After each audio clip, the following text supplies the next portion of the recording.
کیا آپ چاہتی ہے کہ آپ کے شوہر کے دل میں آپ کے لیے محبت پیدا ہو، یا آپ چاہتی ہے کہ آپ کے شوہر کے ناجائز تعلقات ختم ہو جائے، آپ کے گھر میں سکون آئے، خوشحالی آئے؟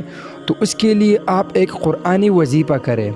یہ قرآنی وظیفہ بارہا آزمودہ ہے۔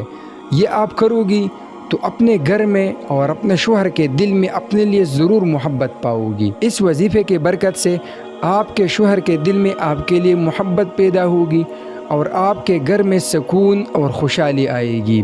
وہ وظیفہ یہ ہے: بسم اللہ الرحمن الرحیم کو 786 مرتبہ پڑھنا ہے۔ پڑھنے کے بعد سجدے میں جا کر 40 مرتبہ یا ارحم الراحمین پڑھ کر اللہ رب العزت کے حضور دعا کرنا ہے۔ یہ عمل آپ نے کم از کم 7 دن کرنا ہے۔ اس عمل کی برکت سے آپ کے تمام مسئلے مسائل حل ہوں گے۔ یہ قرآنی وظیفہ ہے، اس کو ایک بار ضرور آزمائیے۔